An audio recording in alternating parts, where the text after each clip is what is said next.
Puji Tuhan, terima kasih. Baik, shalom semuanya. Boleh nggak kasih salam sebelah saudara, bilang sesuatu ya. Mungkin kasih kata-kata pujian, kata-kata membangun, apapun silakan ya. Oke, kita fellowship dulu sebentar ya.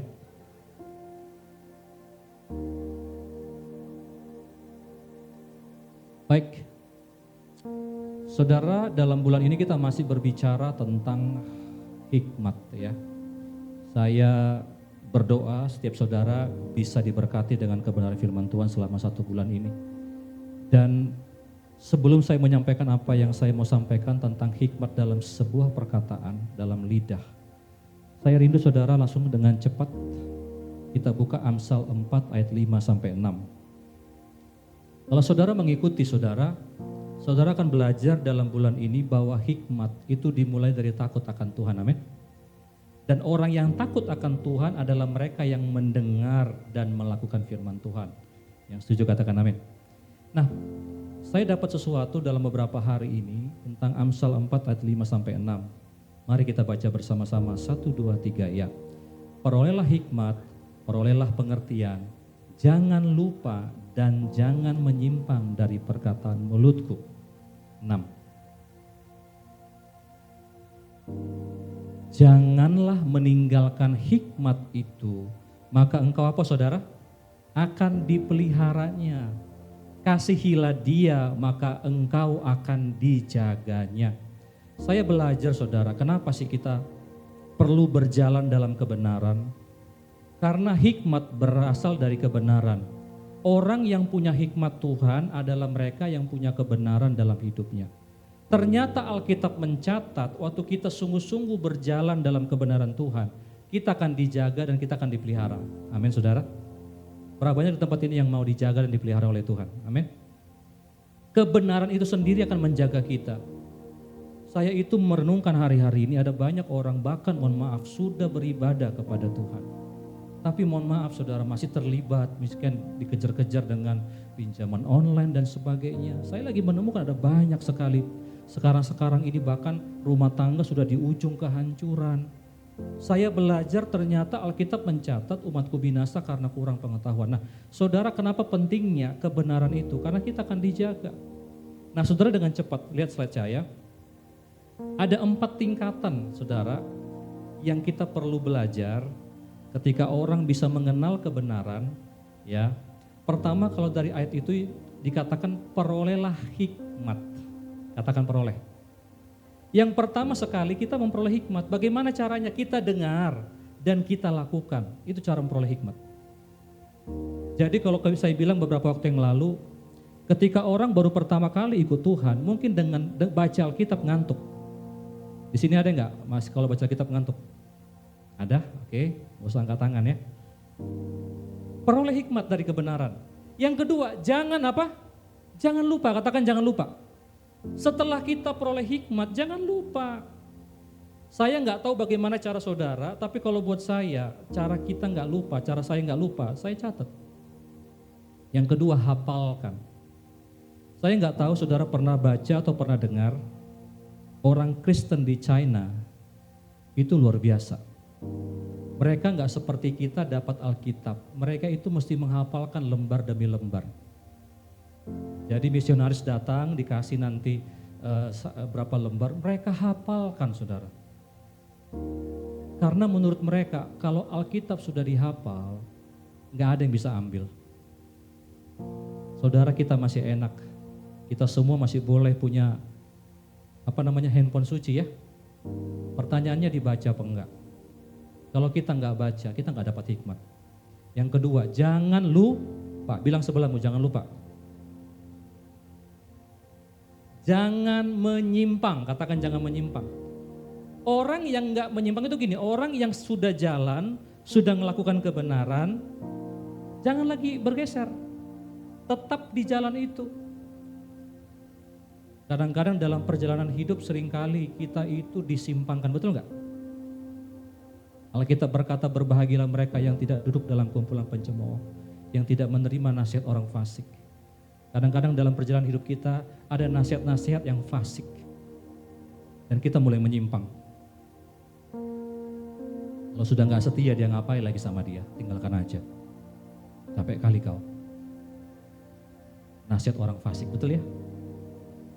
Waktu kita berjanji di altar, kita setia sampai mati. Masih hafal janji nikahnya? Yang sudah nikah? Anggu-anggu aja nggak apa-apa. Nggak bang, lupa. Yang terakhir, kasihilah. Saudara, ketika sampai dalam tingkat mengasihi firman, seperti Mazmur 1 ayat 1-3, mereka yang kesukaannya, katakan kesukaannya. Aduh, kalau seorang sampai suka itu akan diulang-ulang. Kalau orang sampai tahapan ini nggak perlu dipaksa, akan dengar firman. Satu hari nggak baca firman ada yang kurang. Ada orang-orang yang punya kebiasaan, saudara, ketika dia di mana di jalan dengerin. Saya sering ajarkan teman-teman, ayo dengerin firman. Sekarang mungkin kau nggak butuh, tapi nanti hidup ini tiba-tiba akan mengalami satu dan lain hal yang nggak terprediksi. Tadi waktu saya nyembah, Tuhan tuh ingatkan, tidak semua masalah karena setan, amin. Jangan suka salahkan setan. Setan itu udah bersalah dari dulu ya. Apa-apa setan. Jangan sampai setan itu marah sama Tuhan, ini anak-anakmu Tuhan, terus aku. Padahal dosa kita, kesalahan kita. Ada banyak masalah dalam hidup kita bukan karena setan, tapi karena kita nggak sungguh-sungguh dengan kebenaran. Nah, jadi saudara lihat bagaimana cara Tuhan menjaga kita. Dia jaga dengan kebenarannya. Biarkan anak-anak Tuhan berjalan dalam kebenaran. Caranya peroleh hikmat, jangan lupa, jangan menyimpang, dan kasihi firman. Nah, saudara, firman Tuhan hari ini, saya akan berbicara bahwa ada hikmat dalam sebuah perkataan. Belum, slide-nya belum ya, nanti saya sampaikan. Salah satu cara kita menerapkan hikmat adalah dengan cara kita mulai berkata-kata dengan benar. Kita lihat ayat yang pertama, Amsal 18 ayat 21. Nah, ini kesimpulan dari beberapa waktu yang lalu ya. Sekarang kita masuk dalam pembelajaran kita hari ini. 1, 2, 3 ya. Hidup dan mati dikuasai lidah. Siapa yang suka menggemakannya akan memakan buahnya. Satu kali lagi yuk. Hidup dan mati dikuasai lidah. Siapa yang suka menggemakannya akan memakan buahnya. Saudara tahu enggak? Lidah ini punya kuasa untuk mematikan dan untuk menghidupkan. Perkara lidah bukan cuma perkara sepele. Perkara lidah adalah perkara hidup dan mati. Saudara ingin melihat masa depan saudara baik-baik saja, perhatikan lidah kita, amin. Saudara mau melihat masa depan anak saudara baik-baik saja, perhatikan lidah saudara. Karena berkat dan kutuk enggak lagi tergantung Tuhan. Hidup dan mati dikuasai apa? Lidah.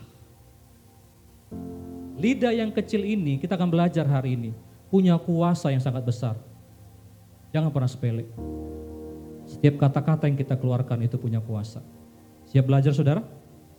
Amin. Poin yang pertama, perkataan itu punya kuasa untuk menciptakan. Katakan sama-sama, perkataan punya kuasa untuk menciptakan.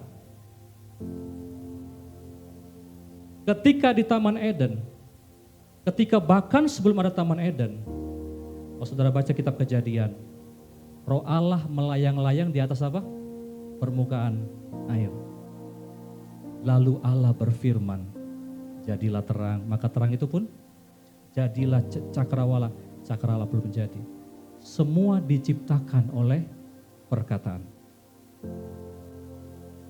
Setuju nggak dengan saya bahwa Roh Allah yang sama, yang waktu itu melayang-layang di atas permukaan air, adalah Roh Allah yang sama yang ada pada kita?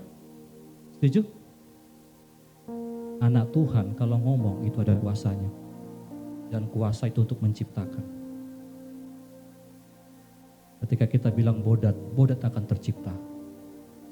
Tahu bodat ya? Ketika kita bilang sinting, sinting akan tercipta. Kau sama keluarga-keluargamu semua agak ada longor-longor, Mak. Longor tahu ya? Bahasa Ibrani itu. Mungkin Pak M nggak tahu ya. Oon. Maka Oon akan tercipta. Saya mau kasih tahu jangan sepele. Tapi kan Bang, aku kan main-main. Alkitab bilang gini, Roh Allah pada kita itu punya kuasa untuk mencipta. Ketika kita punya anak bandel, kayak mamamu kok bandel kali. Nah lihat, bandel anakmu. Punya kuasa untuk mencipta. Lihat gaya-gayamu kayaknya kau ini mirip sama bapakmu. Masalahnya mamanya gak pernah lupa kesalahan bapaknya. Anaknya tiap kali lihat anaknya, tiap kali lihat kau, aku ingat bapakmu. Kata-kata. Coba katakan sama-sama, hidup dan mati dikuasai apa? Lidah. Mau diberkati? Ayo katakan, imani. Saya kemarin saya diberikan sebuah pengertian sama Tuhan. Iblis itu seringkali kasih tahu kita realita. Realitanya saya memang bodoh. Tapi dengar baik, kalau engkau percaya firman Tuhan, engkau punya kuasa untuk mencipta, amin. Katakan saya pintar, saya diberkati. Biasakan saudara punya kebiasaan untuk afirmasi, amin. Perkatakan. Tesku akan lulus, pekerjaanku aku akan dikejar-kejar, bukan dikejar-kejar utang ya. Orang akan mencari aku. Kalau orang cari uang, saya dikejar uang. Katakan saja. Percaya enggak? Kuasa mencipta. Mari kita lihat saudara. Itu yang pertama poinnya. Poinnya saya cuma 2 saja hari ini. Tapi buka Yakobus pasal 3. Ayat 2 sampai 12. Yakobus pasal yang ketiga ayat 2 sampai 12.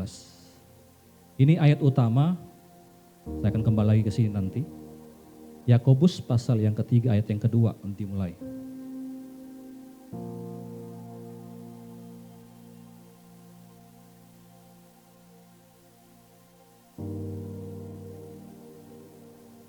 Oke, ayat 3 itu, coba ayat 2. Ya, coba diikutin ya. Sebab kita semua bersalah dalam banyak hal. Barang siapa tidak bersalah dalam perkataannya, ia adalah orang apa? Sempurna. Yang dapat juga mengendalikan seluruh, jangan pindah dulu.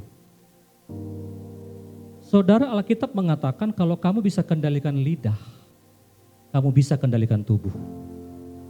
Ternyata Alkitab mengajarkan hal yang paling susah untuk dirubah, lidah. Setuju enggak? Kalau kamu bisa taklukkan lidahmu, kamu bisa taklukkan seluruh tubuhmu. Next. Kita mengenakan kekang pada mulut kuda, sehingga ia menuruti kehendak kita. Dengan jalan demikian kita dapat juga mengendalikan apa? Seluruh tubuhnya. Tahu kekang? Semua kuda itu dikendalikan pakai cuman tali ya. Namanya tali kekang. Kiri kanan pernah lihat nggak kuda? Kuda itu nggak bisa lihat ke samping. Ketika ditarik kiri, dia belok kiri, tarik sebelah kanan, belok kanan. Kuda ini hanya dikendalikan oleh tali itu. Alkitab menggambarkan bahwa lidah kita seperti tali itu. Kalau kamu bisa taklukkan lidahmu, kamu bisa taklukkan seluruh tubuh. Next, ini kasih beberapa contoh. Dan lihat saja kapal-kapal walaupun amat besar dan digerakkan oleh angin keras, namun dapat dikendalikan oleh apa? Kemudi yang amat. Saudara pernah nggak lihat kemudi sebesar kapal? Kemudinya kecil. Kapal yang besar itu cuman kecil. Saudara jangan sepele dengan perkataan. Lidah ini punya kuasa. Kecil-kecil cabai rawit, amin. Kalau kita bisa kendalikan lidah, kita bisa kendalikan tubuh. Ini alasan kenapa pada saat pencurahan Roh Kudus, Roh Allah itu datang seperti apa saudara? Lidah api. Dan yang pertama kali dijamah pada saat pencurahan Roh Kudus apa saudara? Lidah. Mereka mulai penuh Roh Kudus lalu mereka berbahasa yang baru. Lidah dijamah. Lidah ini perlu dikendalikan dan gak mudah dikendalikan. Buktinya, selagi Anda duduk, seberapa sering kata-kata kita menyakitkan. Dan kita gak sadar ketika itu menyakitkan, gak gampang sembuhnya. Betul? Lidah ini bisa menggerakkan perkara-perkara besar. Kalau hari ini hidupmu susah, bilang, saya gak akan susah lagi. Di dalam Tuhan saya diberkati, amin. Asal engkau percaya, lidah punya kuasa menciptakan. Ketika bapak saya miskin, saya gak akan miskin.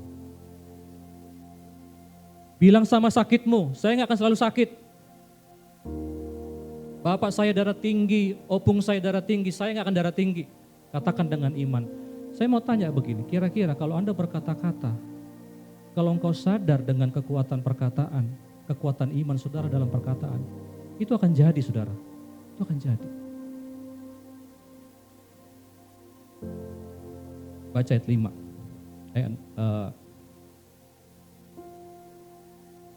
Kita 5 ya. Demikian juga lidah, walaupun suatu anggota kecil dari tubuh, namun dapat memegahkan perkara-perkara besar. Ya, lihatlah betapapun kecilnya api, ia dapat membakar apa? Hutan yang besar. Coba next, 6. Lidah pun adalah api, ia merupakan suatu dunia kejahatan dan mengambil tempat di antara anggota-anggota tubuh kita sebagai sesuatu yang dapat menodai seluruh tubuh dan menyalakan roda kehidupan kita, sedang ia sendiri dinyalakan oleh api neraka. Oke, cukup sini dulu. Lidah bisa memegahkan perkara besar, lidah juga bisa membakar hutan. Tergantung saudara pilih mana. Sore hari ini dengar saudara, mau pilih hidup atau mati. Perkara lidah bukan perkara sederhana. Saya menemukan begini, ada orang-orang diucapkan orang tuanya itu puluhan tahun yang lalu. Sampai hari ini dia masih ingat, masih luka. Dan tak kenapa kutuk itu mengikuti. Saya dulu punya namburu, tante. Saya masih ingat bapak saya cerita. Satu perkataan opung saya, sampai tua kau gak kawin-kawin, kau gak laku-laku. Saudara tahu apa yang terjadi? Tanteku gak kawin dan gak laku. Sampai suatu ketika, opung itu sendiri mamanya datang mencabut kutuk itu. Dan guess what? Setelah dicabut, jodohnya datang. Jadi kalau saudara datang hari ini, ingat ada perkataan yang menyakitkan, cabut sendiri. Siapa yang mengatakan cabut? Kadang orang berkata-kata lupa dia pernah ngomong itu, tapi orang yang kena sasaran akan ingat terus, betul enggak? Itulah besarnya lidah ini pengaruhnya, dahsyat.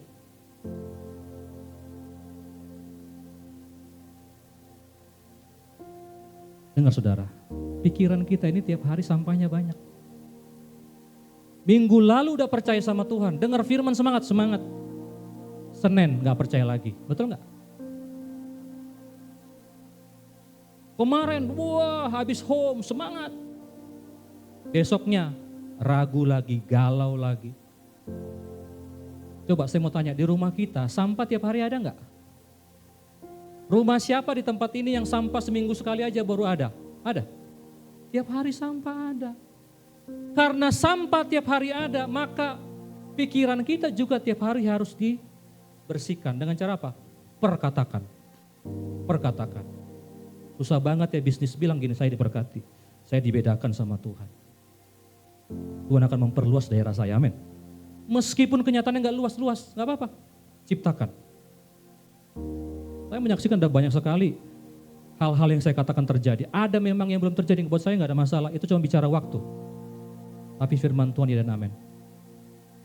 Kebenaran yang pertama, perkataan kita punya apa saudara? Punya kuasa untuk menciptakan. Yang kedua, Perkataan kita memiliki otoritas. Katakan otoritas. Ayo sama-sama 1, 2, 3 ya. Perkataan memiliki otoritas. Lihat slide-nya ya. Lukas pasal 7 ayat 6 sampai 10. Lukas pasal 7 ayat 6 sampai 10. Lalu Yesus pergi bersama-sama dengan mereka. Perhatikan Alkitab saudara. Ketika ia tidak jauh lagi dari rumah perwira itu menyuruh sahabat-sahabatnya untuk mengatakan kepadanya, "Tuan, janganlah bersusah-susah sebab aku tidak layak menerima Tuan dalam rumahku." Sebentar ya, stop dulu. Ini peristiwa adalah ketika perwira yang bukan orang Israel dan suatu saat anaknya sakit. Pernah baca ya? Nah, ketika dia lagi ngomong sama Tuhan, gak usah datang, susah-susah Tuhan. Ya, 7.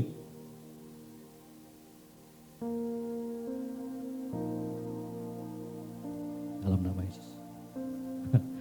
Sebab itu aku juga menganggap diriku tidak layak untuk datang kepadamu. Tapi perhatikan apa saudara? Katakan saja sepatah, maka hambaku itu akan sembuh. Wah, dahsyat gak imannya? Gak usah repot-repot Tuhan. Ngomong aja satu patah kata. Next, 8. Sebab aku sendiri seorang bawahan, dan di bawahku ada pula prajurit. Jika aku berkata kepada salah seorang prajurit itu, "Pergi," maka ia pergi. Dan kepada seorang lagi, "Datang," maka ia datang. Ataupun kepada hambaku, "Kerjakanlah ini," maka ia mengerjakannya. 9. Setelah Yesus mendengar perkataan itu, ia heran akan dia. Heran dia. Dan sambil berpaling kepada orang banyak yang mengikuti dia, ia berkata, "Aku berkata kepadamu, iman sebesar ini tidak pernah aku jumpai sekalipun di antara orang Israel." Pernah. Saudara perhatikan begini. Poin yang kedua, perkataan kita itu punya otoritas. Dan Tuhan sedang memuji iman perwira ini. Tuhan gak usah repot-repot, ngomong aja sepatah kata. "Anakku sembuh." Dan benar, kalau baca nextnya, anaknya sembuh. Nah, ketika saya merenungkan ayat ini, saya menemukan ketika perwira ini dipuji imannya, Tuhan lagi sedang ngajarin orang banyak, miliki iman seperti dia. Perwira ini tahu arti kuasa perkataan, amin.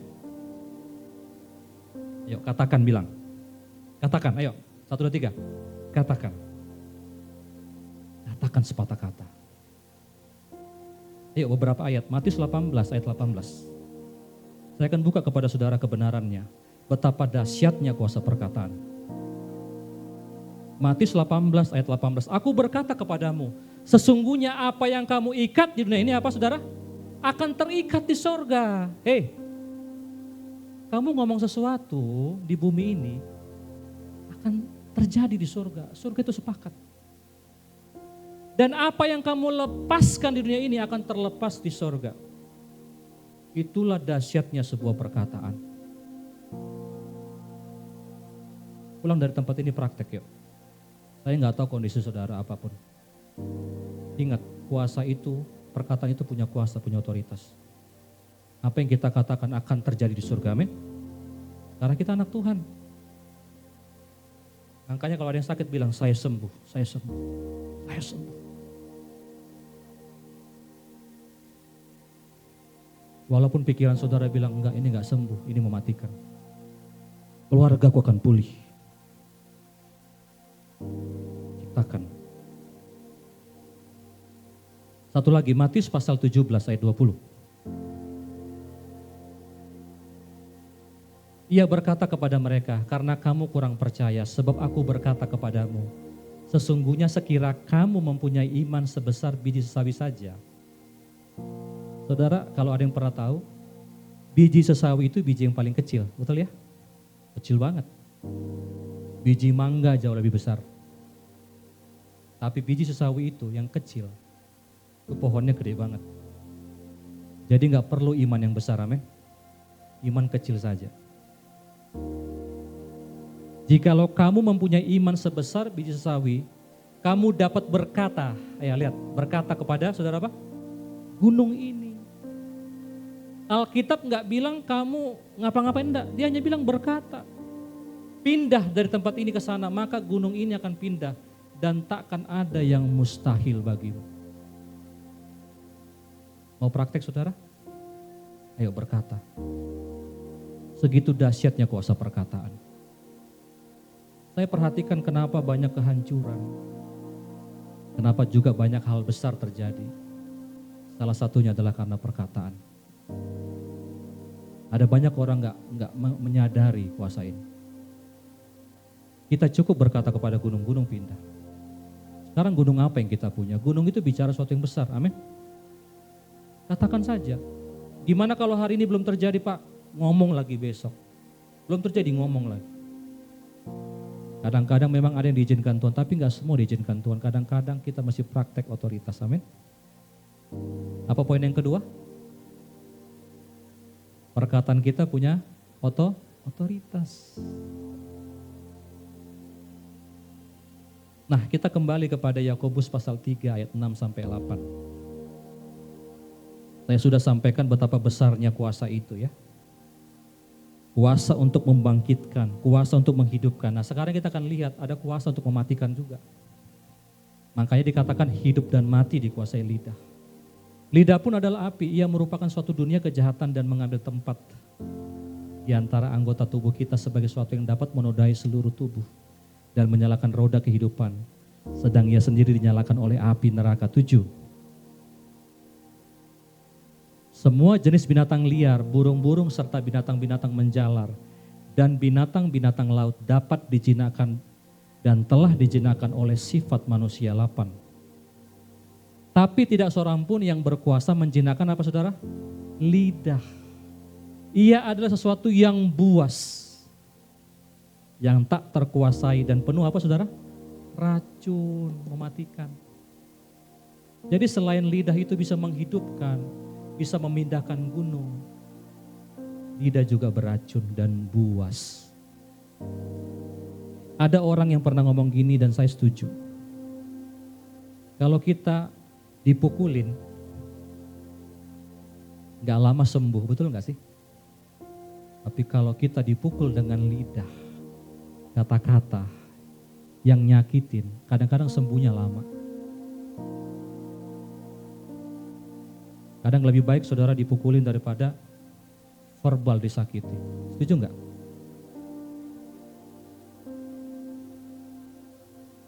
Misalnya orang tua kita dulu pernah ngomong begini.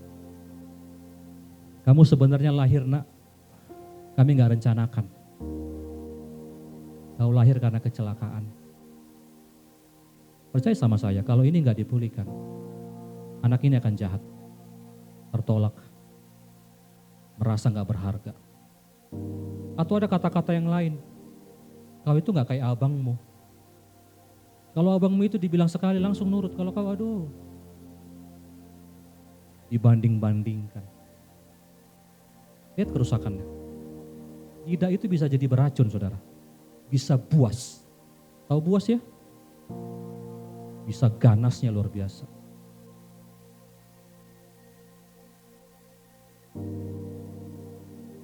Sebenarnya terpaksa dulu aku milih kau. Nah itu kata-kata seperti itu.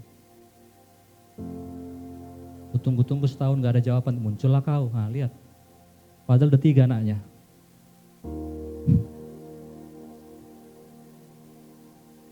Ada orang-orang ketika disampaikan mungkin seperti ketawa, tapi kadang-kadang mohon maaf, kata-kata itu lukanya bukan main. Kerusakannya parah. Kalau kau pintar, kau anak mama, anak bapak. Karena itu gak ada lanjutannya. Berarti kita nyimpulkan kalau aku bodoh, bukan anak bapak. Kok jelek lah kau lahir? Nah lihat, jelek kali kau. Makanya gak heran tiap kali kita berkaca gak pernah merasa cantik. Rusak di sini semua, rusak. Dan rata-rata kerusakan itu karena lidah, betul gak? Kenapa kita perlu ngajarin ini? Ada banyak orang-orang gagal karena belum melepaskan itu semua.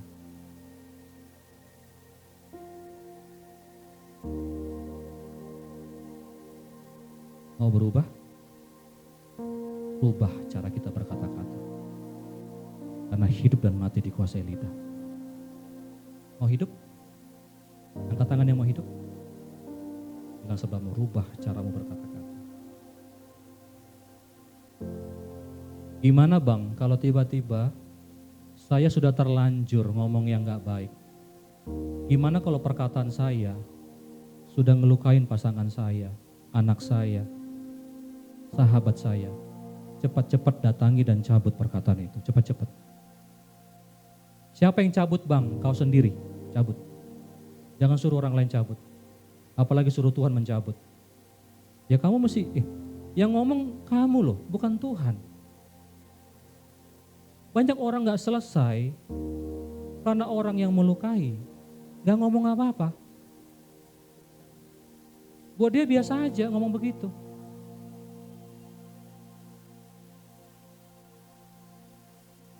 Segera cabut. Minta Roh Kudus ingatkan. Nah kalau kita yang dilukai gimana bang? Ingatkan dia, sayang, kata-katamu itu sampai sekarang nyakitin aku loh. Kalau itu orang tua, mah, kata-katamu nyakitin aku loh. Kapan itu nak? 70 tahun yang lalu. Terserah, selesaikan. Sepanjang masih ada kata-kata itu, selesaikan. Udah umur 80 saudara. Gimana cara kita tahu kita sudah sembuh? Lihat orang yang berkata-kata itu, kita sudah damai. Mau cabut? Jangan sampai kata-kata itu jadi kutuk saudara. Karena hidup dan mati dikuasai lidah.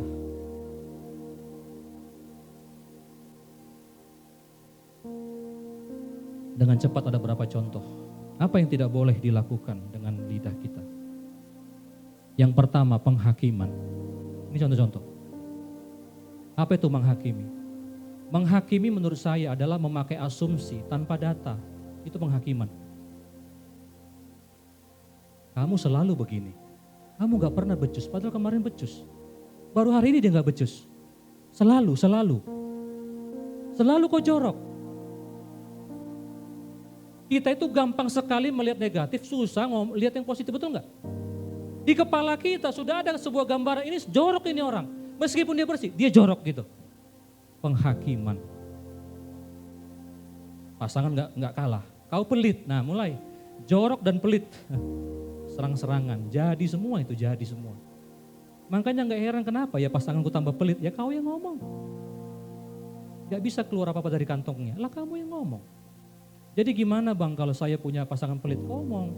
Lagi tidur dia ngomong, kau diberkati, kau gak pelit sayang. Kau akan menjadi murah hati. Lagi tidur aja, gitu. Kau diberkati oleh Tuhan. Jadi kalau kita mau belajar, ayo jangan menghakimi. Caranya bagaimana? Biasakan bertanya, amin. Kalau kita mau ngomong tanya, kalau dia bikin kesalahan tanya, kenapa dia bikin kesalahan, amin. Karena kalau enggak jatuhnya menghakimi. Dan seringkali kata-kata yang menghakimi ketika dikeluarkan itu melukai. Tidak heran rumah tangga yang selalu melukai.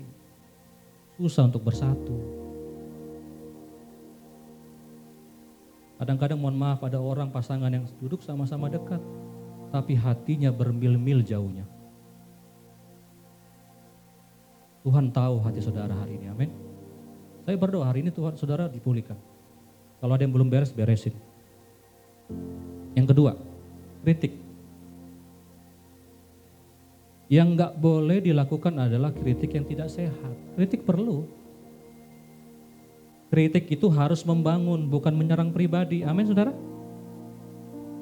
Kasih tahu kesalahannya di mana. Saya belajar gini, gimana membedakan bang kritik yang membangun sama tidak. Cek si pengkritiknya. Kalau dia pengen membangun Anda, kata-katanya pasti membangun. Kesalahanmu ini. Aku pengen kau bisa rubah ini. Sayang, saya gak suka dengan begini-begini. Jangan serang pribadinya. Bisa bedakan ya?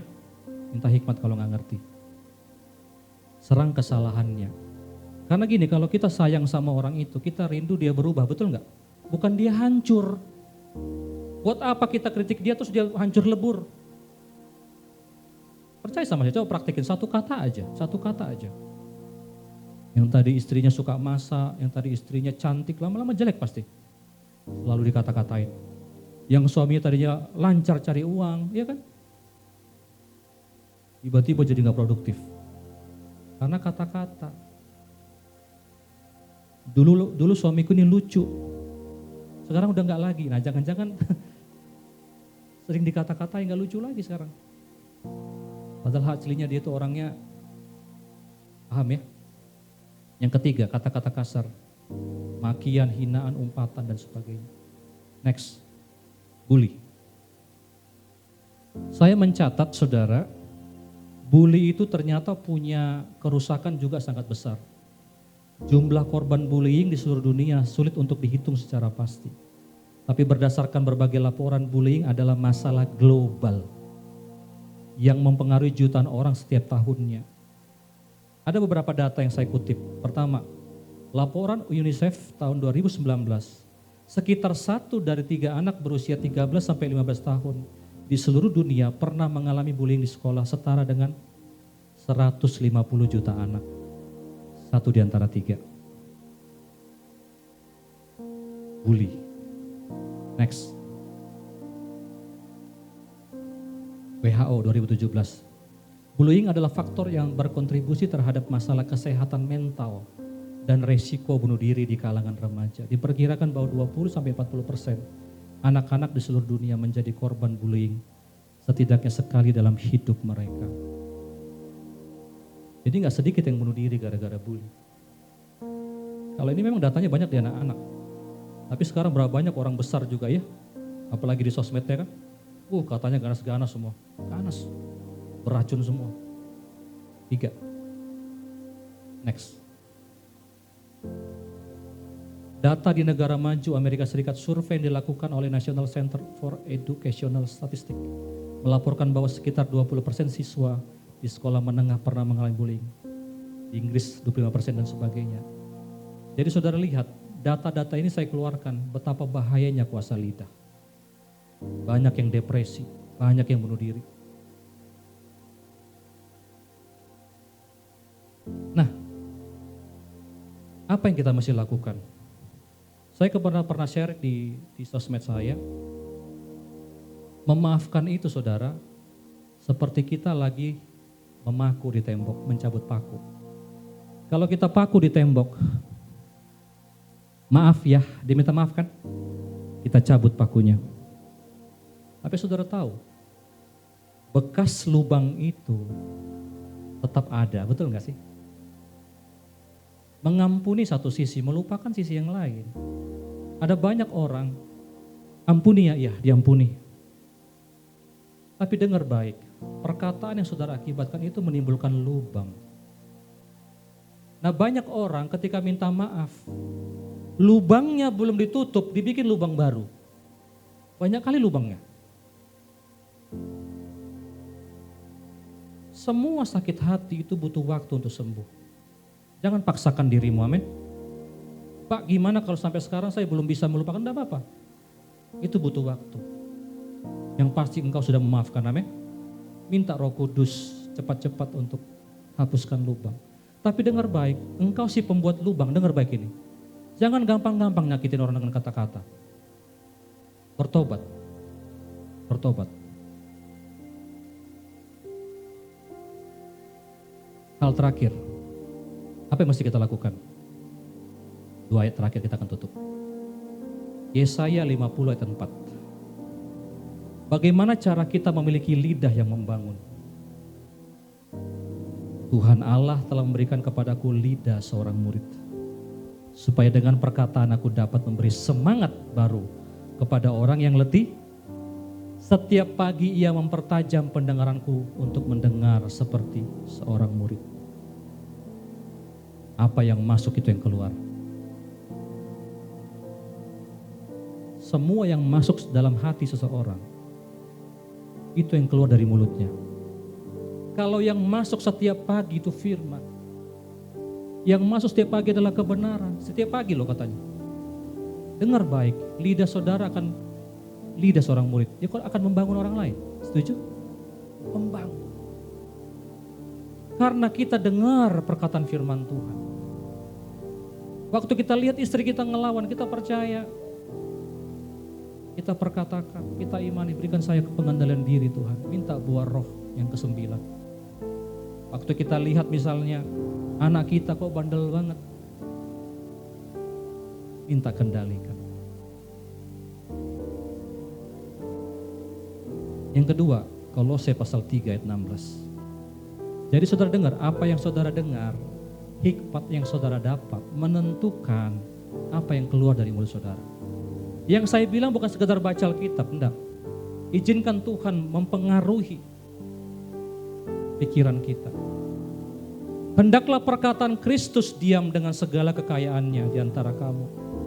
Sehingga kamu dengan segala hikmat mengajar dan menegur seorang akan yang lain dan sambil menyanyikan mazmur dan puji-pujian dan nyanyian rohani. Kamu mengucap syukur kepada Allah dalam hatimu. Hendaklah perkataan itu tinggal. Amin. Sebelum bulan ini selesai, tentang hikmat. Yuk, seperti yang saya bilang beberapa minggu yang lalu. Orang bijak itu membangun jauh-jauh hari. Amin. Dia bangun pondasinya hari demi hari. Apa yang kita dengar menentukan apa yang keluar.